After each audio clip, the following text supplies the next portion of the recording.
Hello students, the dreamer education point में आप सभी का स्वागत है।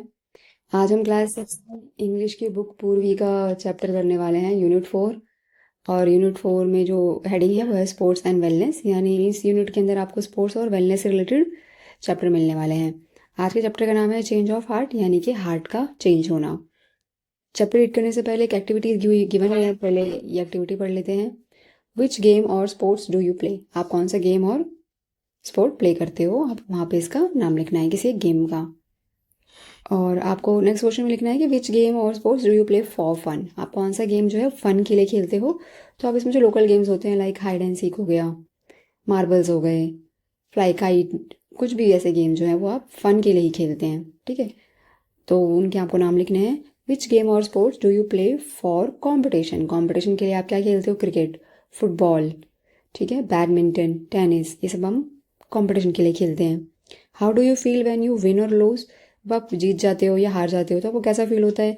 तो विन के साथ आपको पॉजिटिव फील लिखना है और लूज के साथ आपको नेगेटिव फील लिखना है, ठीक है। यानी कि लूज के साथ आपको नेगेटिव में क्या लिख सकते हैं आप? Sad, unhappy. और विन में क्या लिखेंगे आप? हैप्पी, जॉयफुल, डिलाइट, ये सब वर्ड आप यूज़ कर सकते हैं। नेक्स्ट क्वेश्चन देखते हैं। Work in a pair, pair में काम करते हुए आपको करेक्ट ऑप्शन को टिक करना है। फ्रेंडली मैच, फ्रेंडली मैच का मतलब क्या होता है? वो मैच जो आप ट्रॉफी को विन करने के लिए खेल रहे हैं, या फिर match playing without competition. So answer is match playing without competition, यानी कि आप प्ले कर रहे हो और कोई कॉम्पिटिशन नहीं है। ओपोनेंट कौन होता है? ओपोनेंट होता है वो जिसके साथ आप गेम में compete कर रहे हैं। टैली ऑफ मार्क्स का मतलब क्या होता है? तो टैली ऑफ मार्क्स का मतलब होता है पॉइंट्स का रिकॉर्ड, जो आप गेम खेल रहे हो उसके पॉइंट्स का पूरा रिकॉर्ड। स्पोर्ट्स इन स्पिरिट क्या होती है? ये होती है being fair and respecting each play in a game. Her player का आपको गेम में रिस्पेक्ट करनी है। कि आप हार गए हैं तो आपने सामने वाले को उल्टा बोलना शुरू कर दिया, या आपने गेम को जीतने के लिए किसी गलत तरीके का, किसी चीटिंग का यूज़ किया, तो उसे वहाँ पे एक हम अच्छा स्पोर्ट्समैन स्पिरिट नहीं कहेंगे। चलिए चैप्टर की स्टार्टिंग करते हैं। लेट्स रीड, पार्ट 1 है ये। प्रभात ऑलवेज वांटेड टू विन। तो हमारी जो कहानी में पहला कैरेक्टर है वो प्रभात है। प्रभात को हमेशा जीतना पसंद है। His parents, teachers and friends said that he did not know how to accept defeat. Defeat का मतलब होता है लॉस। और जो प्रभात के पेरेंट्स हैं, टीचर हैं, फ्रेंड्स हैं, वो क्या कहते हैं कि इसको तो यही नहीं पता कि हार को एक्सेप्ट कैसे किया जाता है। ऑब्वियस सी बात है, आप किसी गेम को खेलोगे तो 50-50% चांस है कि आप जीतें, 50% चांस है कि आप हारेंगे। दोनों में से कोई एक चीज़ें हो सकती हैं। अगर कोई गेम खेल रहे हैं तो ऐसा तो होगा नहीं कि आप उसमें हारोगे नहीं, या आप हर बार ही जीतोगे। हो सकता है सामने वाला कभी जीत जाए, कभी आप जीत जाओ। तो जो प्रभात है उसको हारना पसंद ही नहीं है। The fact was that he could not bear losing. Fact यह है कि वो लूज को बियर ही नहीं कर सकता, मतलब हारने को वो बियर नहीं कर सकता, सह नहीं सकता है। नॉट इवन एट मार्बल्स, एक कंचों तक के गेम, जो कंचों का गेम होता है उसमें भी उसको हारना पसंद नहीं है।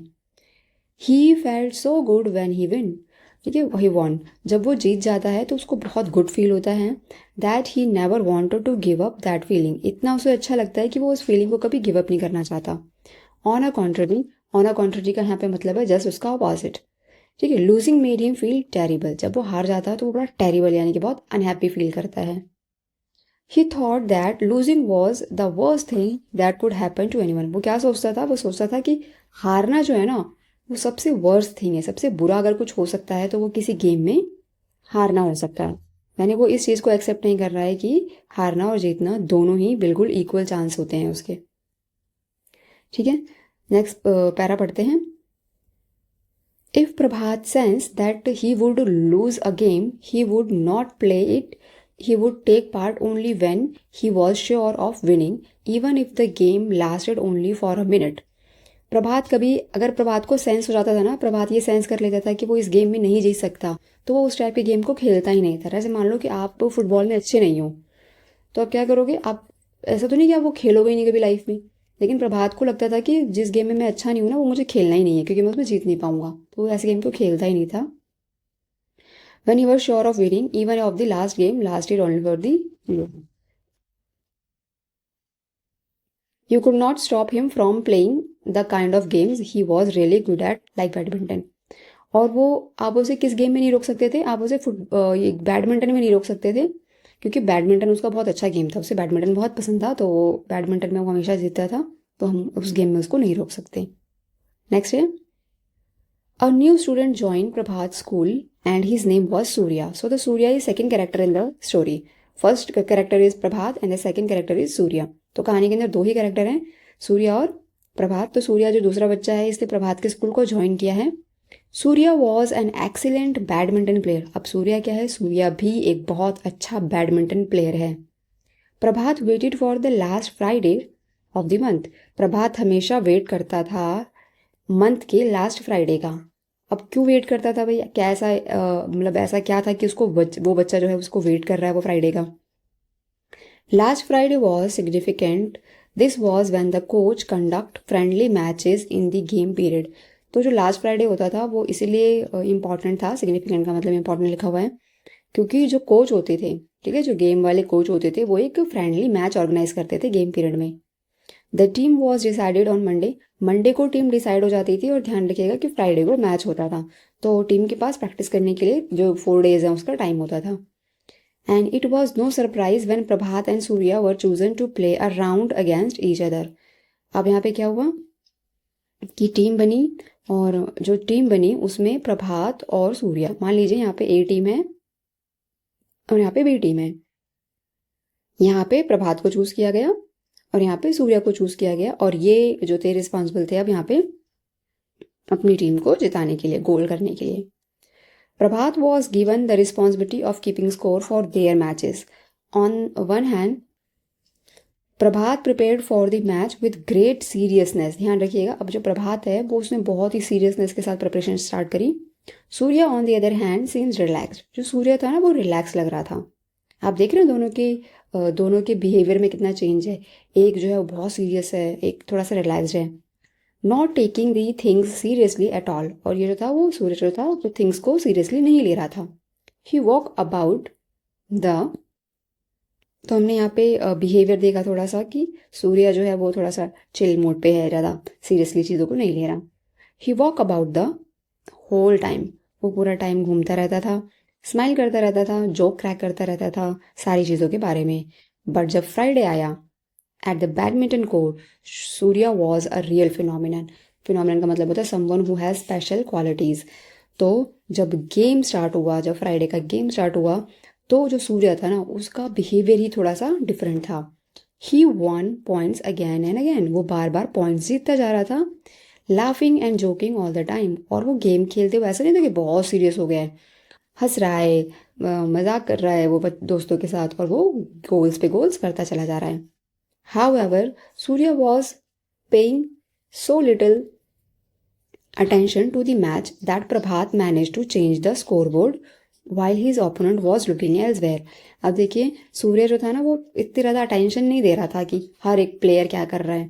तो प्रभात ने उसका जो है उसका फ़ायदा उठाते हुए गोल कर दिया, और जब उसका ओपोनेंट जो था वो कहीं और देख रहे थे. तो इस तरीके से धीरे धीरे उसने प्रभात ने जो है स्कोर करना शुरू किया. अब आप देख सकते हैं, मुझे इसको हम लोग ये कह सकते हैं कि ये एक टाइप की चीटिंग कहलाएगी कि आपका जब प्लेयर आपको नहीं देख रहा है तो आप उसका फ़ायदा उठा के आप जो है गेम को जीत रहे हो. Prabhat manage to win by cheating. तो प्रभात जो है वो गेम जीत गया. कैसे जीत गया? चीटिंग करके गेम जीत गया. He made a big thing of his win but it did not matters to Surya. अब क्या था, प्रभात ने बहुत कुछ करके वो जीत तो गया, बट सूर्या को इतना मतलब सूर्य ने इतना सीरियसली नहीं लिया कि हाँ ठीक है गेम था, एक बंदा जीतेगा एक हारेगा, ठीक है. तो इतना वो ज़्यादा सीरियस नहीं हुआ Surya. It's been fun, we should play again some other time said Surya. Surya ने क्या लाइन बोली कि अच्छा लगा, बहुत फन था इस गेम में, हम जो है नेक्स्ट टाइम फिर से खेलेंगे. ठीक है, आप देख रहे हैं वो हार, वो डर भी नहीं रहा है वो, जबकि अभी हार चुका है और वो कुछ उसमें कोई वैसा कोई फील नहीं है कि अरे यार मैं तो हार गया. वो कह रहा है जबकि कि हम नेक्स्ट टाइम दोबारा खेलेंगे. कुछ क्वेश्चन आंसर्स गिवन है, एक बार देख लेते हैं. आपको बताना है कि स्टेटमेंट ट्रू है कि फॉल्स है. Prabhat would accept losing to anyone easily. क्या प्रभात जो था वो हार को एक्सेप्ट कर लेता था? तो बिल्कुल फॉल्स स्टेटमेंट है, ऐसा तो बिल्कुल भी नहीं था. What was special about the last Friday match? Last Friday month, Friday का जो लास्ट मंथ होता था उसमें क्या स्पेशल होता था? तो वहाँ पे जो थे उनके कोच जो थे वो एक मैच करवाते थे. ठीक है, मैच करवा उन्होंने लिखेंगे आप यहाँ पे कि जो स्कूल के कोच थे वो वहाँ पे मैच कंडक्ट कराया करते थे. Who was responsible for maintaining score for the match? तो यहाँ पे प्रभात था. Do you think Prabhat wish to play another match with Surya? Why do you think so? आपको लग रहा है कि प्रभात दोबारा मैच खेलेगा सूर्य के साथ? तो मुझे तो लगता है कि वो नहीं खेलेगा। क्यों नहीं खेलेगा? क्योंकि उसको लूजिंग से बहुत ही ज़्यादा प्रॉब्लम थी और प्रभात जानता था कि वो इस गेम में हार जाता अगर वो चीटिंग नहीं करता तो। ठीक है, सेकेंड पार्ट देखते हैं इसका। ऑन दैट डे, उसी दिन, everyone was discussing their game and how Prabhat had play so well. सब लोग क्या कर रहे थे? सब लोग बात कर रहे थे कि वाओ, प्रभात ने कितना अच्छा खेला। Surprisingly Prabhat could not sleep well that night. और सरप्राइज की बात यह है कि प्रभात उस रात को सो नहीं पाया। ये तो अजीब बात है, जबकि प्रभात तो जीत गया था, उसे तो रिलैक्स होकर सोना चाहिए, बट वो सो नहीं पाया। He had won the game but he did not feel as happy as usually did. वो गेम जीत तो गया था लेकिन उसको अच्छा नहीं लग रहा था। देखो यहाँ पे ना एक ह्यूमन नेचर की बात की जा रही है। जब आप कुछ अच्छा करते हो ना तो आपको पता होता है कि हाँ मैंने मेहनत की। जैसे आप कभी आपने किसी पेपर के लिए प्रिपरेशन करी, आप फीवर में थे, आपने किसी पेपर के लिए प्रिपरेशन करी, आपने वो पेपर दिया, बट आपके मार्क्स उतने नहीं आए जितना आप चाह रहे थे। तो पता है आप उतना सैड फील नहीं करोगे, क्योंकि आपको पता है कि मैंने अपनी तरफ से पूरे एफर्ट्स लगाए थे, बट स्टिल मार्क्स कम आए, है ना? तो आपको तब बुरा नहीं लगेगा। लेकिन आपको बुरा तब लगेगा जब आपने किसी गलत तरीके से स्कोर किया होगा, आपने किसी की कॉपी में से चीट किया होगा। ठीक है, उसके बाद आपके बहुत अच्छे नंबर आ गए, सब लोग आपकी तारीफ कर रहे हैं, आपका मन के अंदर कहीं ना कहीं तो है कि यार ये तो फेयर वाला तो मार्क्स मेरे आए नहीं है। आप किसी से भी झूठ बोल सकते हो लेकिन अपने आप से झूठ नहीं बोल सकते। तो वही सेम फील यहाँ पे प्रभात को भी हो रही थी। What was surprising was that Surya did not feel bad about losing. और सरप्राइजिंग क्या था कि सूर्या को बैड लग ही नहीं रहा था उसके हारने की वजह से, कि भाई मैं हार गया, वो तो खुश था। What was more surprising was that Prabhat saw Surya playing basketball next day. और सबसे ज़्यादा सरप्राइजिंग क्या था? सबसे ज़्यादा सरप्राइजिंग ये था कि अब आपने जाना था ना कि प्रभात क्या करता था, अगर वो किसी गेम में हार जाता था तो वो उसको खेलता ही नहीं था दोबारा से। बट सूर्या को वो गेम को खेलते हुए देख रहा है कि यार ये तो कल ही हारा है, अब भी फिर से वही गेम खेल रहा है। ठीक है, तो Surya was so hopeless. Surya बहुत होपलेस था। होपलेस का मतलब देखिए यहाँ पे क्या, having no skill in something. किसी चीज़ में हमें स्किल मन नहीं करता है, या फिर हम बार बार कोशिश कर रहे हैं पर वो चीज़ हो नहीं रही है, तो हम होपलेस हो जाते हैं। Added that he could not score a basket for 10 minute. अच्छा, क्या देखा उसने? उसने देखा कि भाई सूर्या जो है वो बास्केटबॉल खेल रहा है, और वो जो है बास्केटबॉल 10 मिनट से खेल रहा है और वो एक भी स्कोर नहीं कर पा रहा। लास्ट मैच उसने बैडमिंटन खेला था, अब यहाँ पे वो बास्केटबॉल खेल रहा है।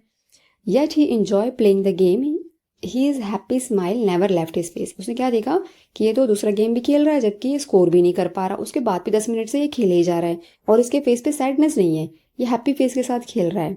ठीक है, जीत नहीं रहा, एक बार गोल नहीं कर पा रहा है, स्कोर नहीं कर पा रहा, उसके बाद भी ये जो है सैडनेस नहीं है इसके फेस पे। Prabhat keep a close watch on Surya for some days. यहाँ पे देखिए वर्ड का मतलब ऑब्जर्व। तो प्रभात ने ऑब्जर्व किया सूर्या को कुछ दिनों तक। He was great at something, terrible at another, but was but what was common was the enjoyment. अब यहाँ पे देखो बहुत सीधी सी बात बोली गई है, हम हर हर काम में हम परफेक्ट नहीं हो सकते। आप, हो सकता है कोई सब्जेक्ट आपका बहुत ही अच्छा हो, आप बहुत अच्छे से स्कोर कर लेते हो, कोई स्कोरेज में आपको प्रॉब्लम होती है ना, आप ज़्यादा उतना स्कोर नहीं कर पाते हैं। तो ये थोड़ा ना कि आप उसे पढ़ना छोड़ दोगे या आप उसकी प्रैक्टिस करना छोड़ दोगे या आप उसका एग्जाम देना छोड़ दोगे, ऐसा नहीं है। यहाँ देखिए, he was great and something. जो सूर्य था वो कुछ चीज़ों में बहुत अच्छा था, कुछ चीज़ों में बहुत टेरिबल था। टेरिबल का मतलब बहुत ही वर्स्ट, खराब था वो। बट एक चीज़ जो कॉमन थी वो थी इंजॉयमेंट। वो इंजॉयमेंट कभी नहीं छोड़ता था। He enjoyed everything equally. वो हर चीज़ को इक्वली इंजॉय करता था। As Prabhat went on with his observation, he realized that no enjoy sorry he realized that to enjoy a game you did not need a scoreboard to keep a tally of your score.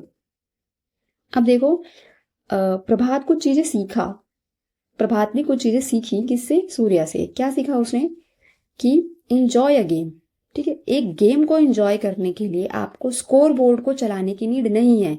ऐसा नहीं कि score board चलता रहेगा तो ही आपका game है, तो ही आप ठीक कर रहे हो। ठीक है, सबसे ज़्यादा इंपॉर्टेंट जो है वो है उस गेम को एंजॉय करना। ठीक है, कि आप जो जिस काम को कर रहे हो उसमें आपको अच्छा लग रहा है। Neither did you have to worry about winning nor losing. आपको गेम खेलते टाइम पे ना ही आपको विनिंग के बारे में सोचना है, परेशान होना है, ना ही लूजिंग के बारे में। आप बस अपना 100% खेलो। मार्क्स आपको अपने आप ही, जो रिजल्ट है वो आपको अपने आप पता चल जाएगा। ठीक है, you needed to enjoy the game for its own sake. आपको अपने लिए उसको एंजॉय करना है। What matter is trying to do well.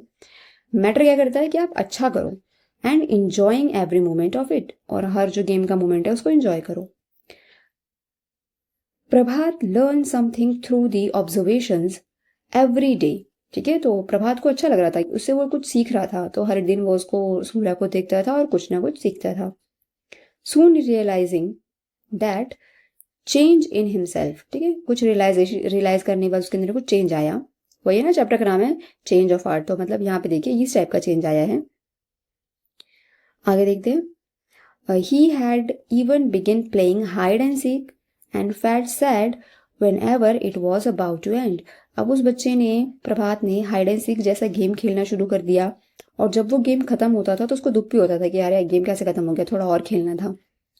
He also start joking while playing badminton. जैसे वो पहले बैडमिंटन खेलते टाइम बहुत सीरियस होता था, अब वो बैडमिंटन खेलते टाइम जोक क्रैक करता रहता था, मतलब इंजॉय करके गेम को खेलता था वो। Soon the other students start talking amongst themselves. Good fun playing with प्रभात। और जल्दी ही बच्चों ने बातें करना शुरू कर दिया कि प्रभात के साथ खेलने में तो मजा आता है, फन होता है। That fellow definitely has a great supporting spirit। और स्पोर्टिंग स्पिरिट का मतलब यहाँ पे है कि, और लोग बच्चों ने क्या कहा कि इसके अंदर बहुत अच्छी स्पोर्टिंग स्पिरिट है। स्पोर्टिंग स्पिरिट का मतलब होता है बेटा गेम को गेम की तरह खेलना। ठीक है, ऐसा नहीं कि आप एक दिन माइंड सेट बना के जाओ कि नहीं नहीं मैं ही जीतूंगा और तो कोई जीत ही नहीं सकता है। ये माइंड सेट सही नहीं है। आप अपना गेम पूरे तरीके से खेलिए। बाकी अगर आपने गेम बहुत ही अच्छे से खेला होगा, पूरे दिल दिमाग से खेला होगा, अच्छी स्ट्रैटेजी से खेला होगा, तो आप जीतेंगे। ठीक है, और हो सकता है आपसे सामने जो टीम है उसने ज़्यादा अच्छा प्रिपेयर किया हो, आपसे भी ज़्यादा अच्छा प्रिपेयर किया हो, तो फिर वो जीत जाएगी। तो दोनों ही चीज़ों को आपको एक्सेप्ट करना है। ठीक है, इसी के साथ हमारा चैप्टर खत्म होता है, चेंज ऑफ हार्ट। होपफुली आपको ये चैप्टर समझ में आया होगा। अगर आपको ये चैप्टर समझ में आया तो अपने दोस्तों के साथ इस चैप्टर को शेयर करिए, लाइक करिए, सब्सक्राइब करिए चैनल को। नेक्स्ट वीडियो में मैं क्लास 6 के एक और चैप्टर के साथ वापस आऊँगी। तब तक के लिए अपना ध्यान रखिए, पढ़ते रहिए। Thank you so much for watching.